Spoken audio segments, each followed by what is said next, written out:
For the better part of a century, toy trains have been synonymous with Christmas. Whether it be a train whirring around the tree or a kid opening up a brand new set on Christmas morning, most families have fond memories of toy trains and Christmas.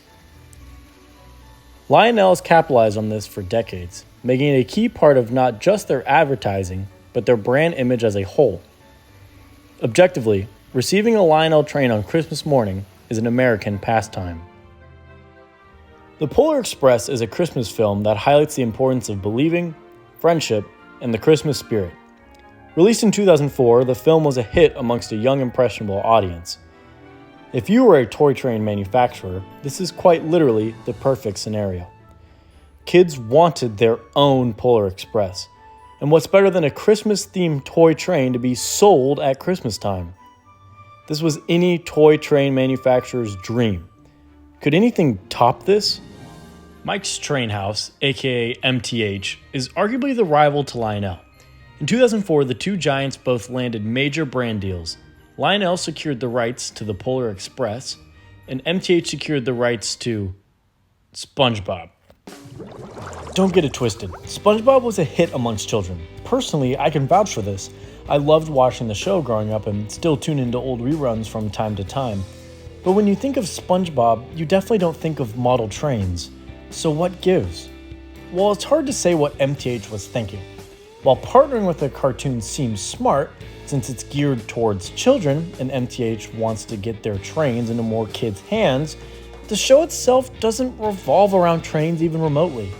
Similarly to the Polar Express, the SpongeBob SquarePants movie premiered in November 2004, but again, there was nothing train-related.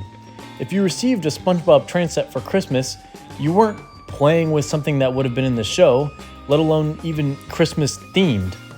This is the dockside switcher that was offered by MTH in 2004 as part of their SpongeBob Ready to Run set. For $250, you got a complete circle of 031 reel tracks, a 75-watt transformer, and some other goodies listed. Even then, I have some issues with this. If I were a kid receiving this set, I'd be pretty upset. For one, this is not a prototypical steam engine. It doesn't have a tender and is bright yellow.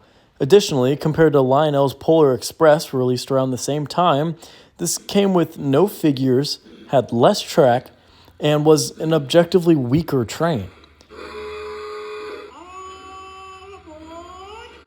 If I were a parent buying my kid a train set for Christmas, knew this, and knew that they were both retailing for the same price of $250, I'm buying the Polar Express set. Additionally, it's easier on the eyes and looks nice under the tree.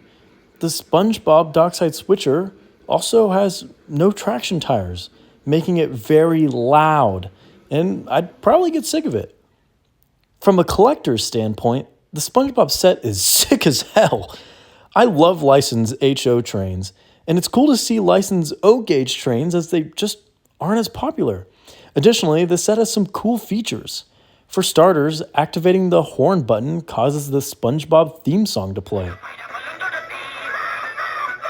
Additionally, the freight cars that came with the set have fun decorations and show off a lot of the main characters, such as SpongeBob, Gary, Squidward, and Patrick. Also, shout out to MTH for going with the bay window caboose, which is very tasteful. MTH tried to make their SpongeBob set appeal to the Christmas crowd, releasing Christmas-themed rolling stock alongside the set, but this didn't pan out.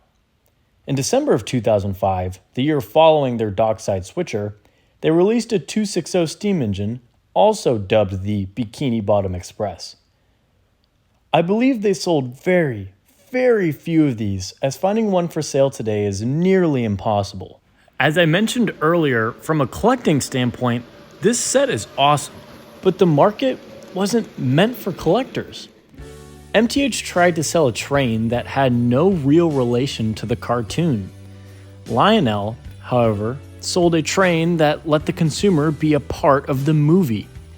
They got the chance to drive their own Polar Express, something MTH and SpongeBob could never recreate. As a result, the line never caught on, while Lionel's Polar Express is still popular to this day, being featured in every level of hobbying that Lionel offers. They offer battery-powered sets for the kiddos, and even provide Polar Express themed Vision line products such as this GG1, which is thousands of dollars. It's easy to speculate on what could have been. What if MTH had secured the Polar Express licensing instead of Lionel? One thing is certain, Lionel sells a memory, not just a product. That's why their trains are still going around the Christmas tree after 125 years, and I'm sure the Polar Express will continue this tradition for many more years to come. Our beloved SpongeBob set, however, was never tied to a memory, only a moment.